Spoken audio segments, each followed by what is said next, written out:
जमीयत उलमा हिंद अपनी तस्वीर पास न करने उसको तक लोगों की तस्वीर पास नहीं करते और जमीयत की तस्वीर की कोताही कांग्रेस की कांग्रेस को उंगली पकड़ करके जमीयत उलमा हिंद ने सियासत के अंदर लेके आया और आगे बढ़ा। 1937 एक मसला आया मुस्लिम मसला, उस केस को जमीयत उलमा हिंद के साथ मुफ्ती आजम मुफ्ती किफायतुल्लाह साहब ने आज जो मुस्लिम परसुल्लाह के बात हम कर रहे हैं, आज भी सुप्रीम कोर्ट के अंदर वो मौजूद कि जमीयत उलमा हिंद ने उस केस को लड़ा और सुप्रीम कोर्ट ने फैसला दिया कि मुसलमानों के आइन का मसाइल चाहे तलाक का हो, निकाह का हो, वरासत का हो और आइन मसाइल है उनके मजहब के मुताबिक होगा, शरीयत के मुताबिक। आज ये जमीयत उलमा हिंद का देन कि अंग्रेज के दौर में सुप्रीम कोर्ट ने ये फैसला करवाया और आजाद हुकूमत में भी उसी पर अमल दरामद अब तक क्या जा रहा है। घर से इसके अंदर तरमीम की तब्दीली की बड़ी कोशिश की जा रही है। मेरे भाई 1947 मैं जमीयत की तारीख नहीं बता रहा हूं, जमीयत की खिदमत इतनी है जिसको कई दिन के अंदर लिखी जाए वो भी इतना काफी, लेकिन तीन खिदमत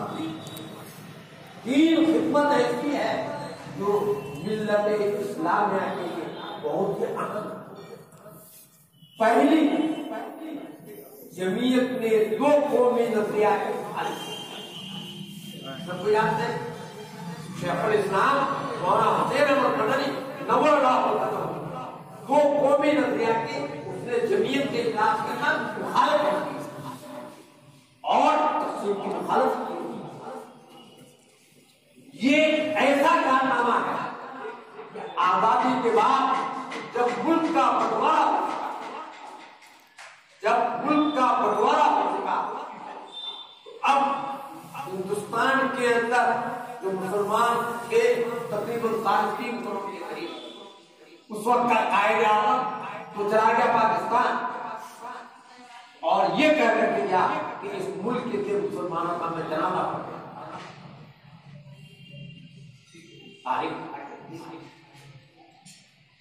अब सवाल ये पैदा होता है कि इस मुल्क के अंदर कैसा कानून है, दो कौमी नजरिया की मुखालिफत की वजह से लीडरान को और हुकूमत के जिम्मेदारों को मजबूर होना पड़ा कि नहीं, इन उलमा ने गालियां खाई, जेल गए और अपनों की यदि ज्यादती बर्दाश्त की, लेकिन तकसीम की मुखालिफत ये लोग करते रहे। इसलिए इस मुल्क का कानून दस्तूर जो बनेगा वो जमहूरी बनेगा, क्या हर आदमी को आजादी हो अपने मजहब पर अमल करने का। अल्हम्दुलिल्लाह दस्तूर साज कमेटी के अंदर हजरत मौलाना हिब्बुर रहमान साहब जो जमीयत उलमा हिंद के जनरल सेक्रेटरी थे, वो दस्तूर साज करके यानी हिम्मत थी और उन्होंने डॉक्टर अम्बेडकर को कहा कि इस मुल्क के अंदर मुख्तलिफ मज़ाहिब के मानने वाले हैं, इसलिए हर मजहब वालों को आजादी होनी चाहिए अपने मजहब पर अमल करने की। और आज अल्हम्दुलिल्लाह उसी दस्तूर की राय हम दे रहे हैं। आज हिंदुस्तान के मुसलमान कहाँ जाते हैं, आजाद देते हैं, मस्जिद बनाते हैं, मदरसा कायम करते हैं, खानकाहें कायम करते हैं, तबलीगी जमात का कायम कर रहे हैं, जैन है सिर्फ और क्या जितनी कुर्बानियां और इस मुल्क के आजादी के लिए कुर्बानी के बाद, इस मुल्क के आजादी के बाद इस मुल्क में मुसलमानों को बसने के लिए और उनको मुस्तक़िल करने के लिए जद्दोजहद की। एक वाक़या बता रहा हूँ, तारीख के अंदर 1947 मुल्क आजाद। अब लोग मगरबी यूपी के लोग, खासतौर पर सहारनपुर वगैरह के लोग हिजरत करके पाकिस्तान आया और एक मंसूबाबंद तौर पर उन लोगों को ट्रेनों से भेजा जा रहा है। अगर मगरबी यूपी मुसलमानों से खाली हो जाता पूरा मुसलमान चले जाते। हज़रत शेखुल इस्लाम मौलाना जो जमीयतुल मुजाहिदीन के सदर और आपके हमारा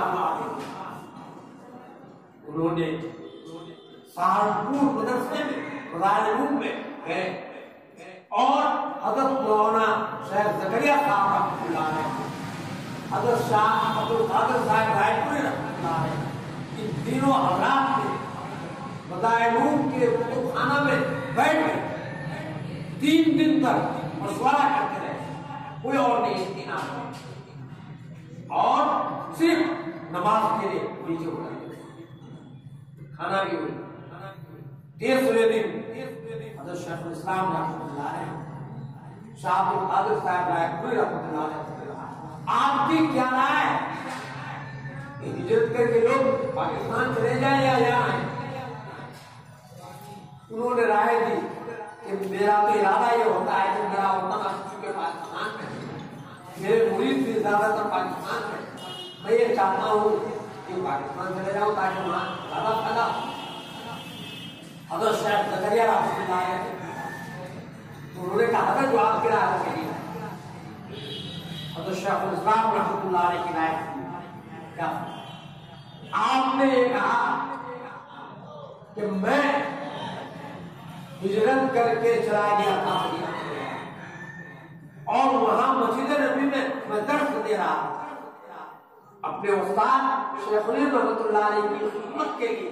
मैं जेल गया और जब जेल से वापस आया तो शेखुल ने मुझे ये कहा कि आप इस मुल्क के आजादी के लिए उनको जद्दोजहद करनी पड़ेगी। मैं उनके लिए रुक गया, मुल्क आजाद। अब मेरे भाई मदीना मुनव्वरा में ऊंचे ओहदे में वो पूरे खानदान का टिकट भेज रहे हैं कि तुम आप वापस आ जाओ क्योंकि मुल्क आजाद हो। लेकिन सुनो, मैंने तय कर लिया कि मुझे यही रहना है, यही बनना है, इसलिए कि मैं दारुल जबल को किसके हवाला मदारुल फारूक को किसके हवाला करके जाऊंगा, जामिया मिलिया और मुस्लिम यूनिवर्सिटी को किसके हवाला करके जाऊंगा। हजारों मस्जिदें हैं, इस मस्जिदें किनके हवाला करेंगे? मदारा हमारे यहाँ है, किनके हवाला करके जाएंगे? अब तो हमें यही रहना है, यही बनना है। उसके बाद ये ऐलान जब बाहर पहुंची तो 1 लाख से ज्यादा कंपनी बाग के अंदर मुसलमान बिस्तर बांध करके आ गए थे पाकिस्तान जाने के लिए, अपने बिस्तर को वापस लेकर के अपने बिस्तरों में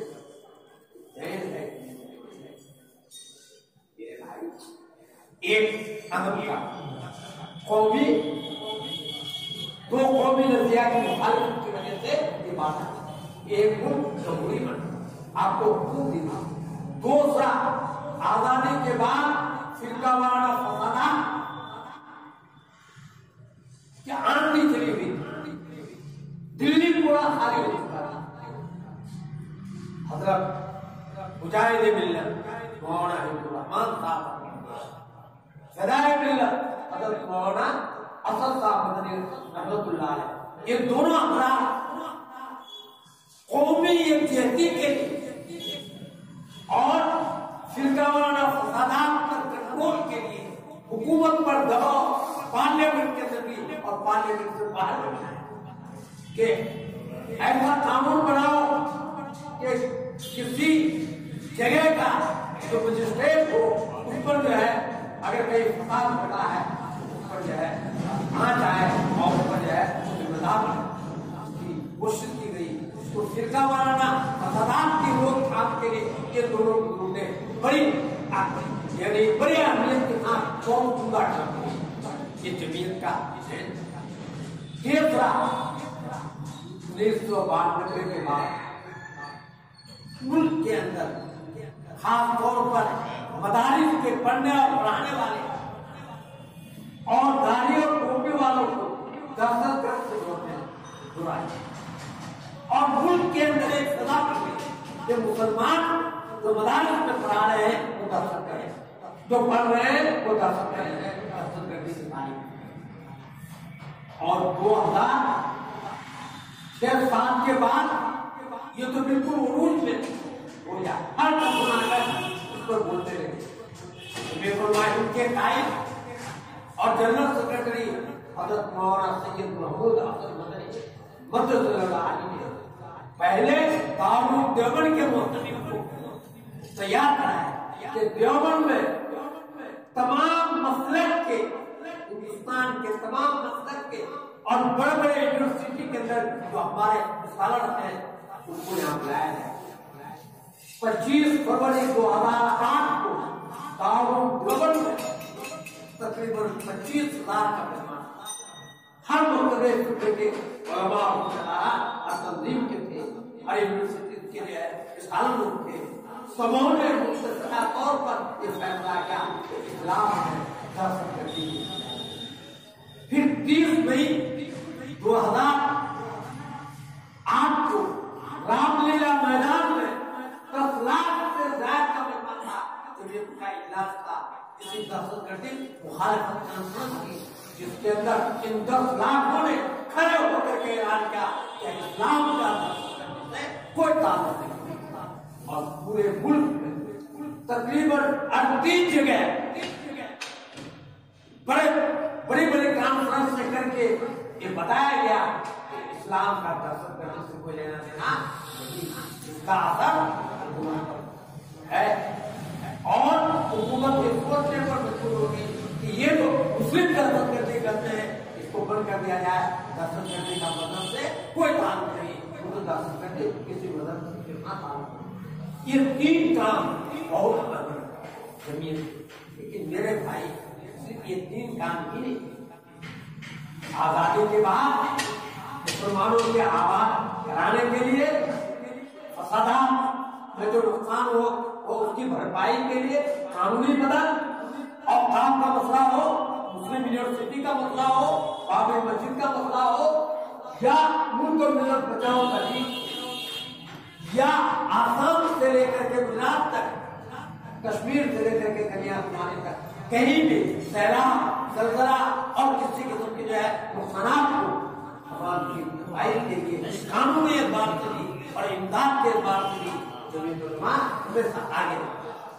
आज एक अहम काम जो जमीयत कर रही है वो नौजवानों, हमारे नौजवान आज जिस्मानी एतबार से भी कमजोर है और फिक्री एतबार से भी कमजोर है। आज हमारे नौजवानों के दिलों में वो जज्बात नहीं तो पहले हमारे नौजवानों के दिलों में बात आती थी। आज हम जरियत की तरफ माइल हो रहे हैं, दीन बेदारी की तरफ माइल हो रहे हैं। उसके लिए जमीयत उलमा हिंद ने 2-3 साल पहले जमीयत कल्ब के नाम पर एक तंजीम है, और 18 साल से 35 साल के अंदर के नौजवानों को उनकी ज़हनी, फिक्री और जिस्मानी एक बार से ट्रेनिंग दी जा रही है। आपने सुना होगा 2-1.5 साल पहले देवबंद के अंदर जब इन जमीयत के हमारे नौजवानों ने कुछ जो है मुजाहरा किए तो पूरी दुनिया के, पूरे मुल्क के अंदर एक किस्म की जो है बात फैल गई कि अब जमीयत क्या काम जमीयत कानूनी बात, जमीयत को जो है के साथ जोड़ दिया और हुकूमत हिंद ने आपको सर्टिफिकेट दे दिया आपकी जमीयत को कि आप जहां चाहें अपने साथ कायम कर सकते हैं। अल्हम्दुलिल्लाह तकरीबन 10,000 हमारे नौजवान जमीयत याफ्ता हैं।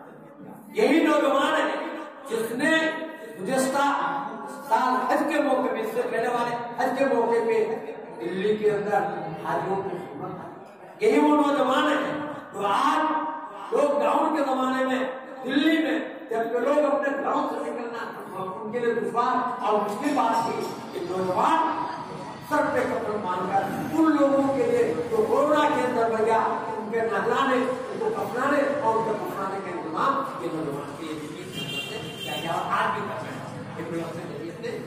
कहीं भी दिल्ली के अंदर कोई इंतकाल करता है उनको आगे यही नौजवान है जिसके बारे में मौलाना साहब इशारा कर रहे थे कि 2017 बालनपुर के इलाके में सैलाब आया।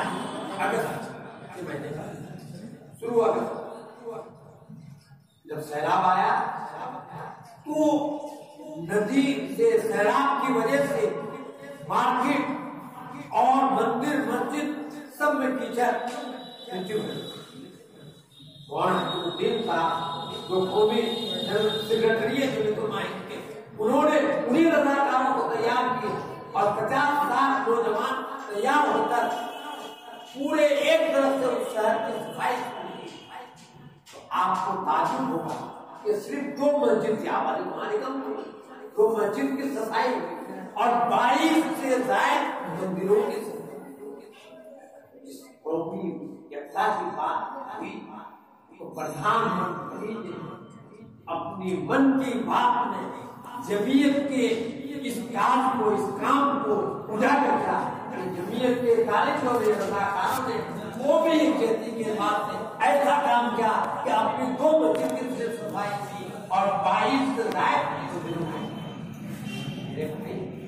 आप अगर काम करें और जमीयत हमें मदद कर रही है मुतासरीन की, ये नहीं देख रही है जमीयत मुतासरीन हमारे मदद के हैं या गैर मदद के हैं। मुतासरीन मुसीबत ना है, उनकी मदद करनी है, चाहे वो हिंदू हो, मुसलमान हो, सिख हो या ईसाई हो। इसी तरीके से इस्लाम का मसला आता है तो मुताबिक कायम करके दीनी तालीम को कायम करके जमीयत के तारीफ और कायदे जमीयत हज़रत मौलाना सैयद महमूद हसन मदनी मददुल्लाह के जमीयत मुसलमानों के लिए जैसी जरूरत है उससे ज्यादा इस मुल्क को जमीयत के पैगाम को, जमीयत का पैगाम है मोहब्बत, जमीयत का पैगाम है भाईचारगी, जमीयत का पैगाम है इत्तेहाद। आज इस मुल्क के अंदर अगर इत्तेहाद बाकी रखना है, अमन व अमान पैदा करना है, शांति अगर लानी है तो जमीयत की बात का अमल करना पड़ेगा और जमीयत को। यही वजह कि मुख्तलिफ तंजीमों पर पाबंदियां लग रही है और उनके छापेमारी उस पर हो रही है, लेकिन अल्हम्दुलिल्लाह जमीयत की एक तारीख और वो जमीयत अपनी तारीख के बाद से उनके मजबूत है, पूरी एकता की बात कर रहे हैं, इतिहास की बात कर रहे हैं। किसी के अंदर हिम्मत नहीं कि जो है केले जमीयत एक जमहूरी जमात मुसलमानों की तंजीमों में, हमारे मुल्क में जमीयत ही ऐसी तंजीम है जिसके मेंबर साथी हर 3 साल में होती है और कायदे के मुताबिक इसका जो है इंतखाब होता है। एक ही ये जमहूरी मुल्क है, जमहूरी मुल्क में सरों की गिनती होती है। इस क्रम में तकरीबन 1 करोड़ 24 लाख जमीयत के मेंबर है इस मुल्क में। 1 करोड़ 24 लाख। जब प्राइम मिनिस्टर को, होम मिनिस्टर को, चीफ मिनिस्टर को या किसी डीएम वगैरह को आप मेमोरेंडम देने के लिए जमीयत वाले जाते हैं, 8-10 आदमी तो ज्यादा नहीं, लेकिन हुकूमत ये समझती है कि यह 8-10 आदमी की बात नहीं, जैसे 1 करोड़ 24 लाख आदमी के अंदर लोगों ने तय किया है मजलिस आमला के अंदर कि पूरे मुल्क के अंदर कम से कम 3 करोड़ मेंबर। और मेंबर बनेगा लीजिए मुसलमान जिसकी उम्र 12-13 साल से ज्यादा, औरत हो या मर्द, पढ़ा लिखा हो या अनपढ़, आलिम हो या गैर आलिम, सबको इसके 10 रुपया सबको इसके 10 रुपया है। 31 दिसंबर ये लास्ट तारीख है मेंबर बनाने की, या आज की तारीख है 31 दिसंबर 2020। उसके बाद मेंबरी ये खत्म हो जाएगा, उसके बाद इंतखाब होगा। तो और जमीयत सिर्फ इस मुल्क के अंदर ही नहीं, जमीयत उलमा हिंद के मातहत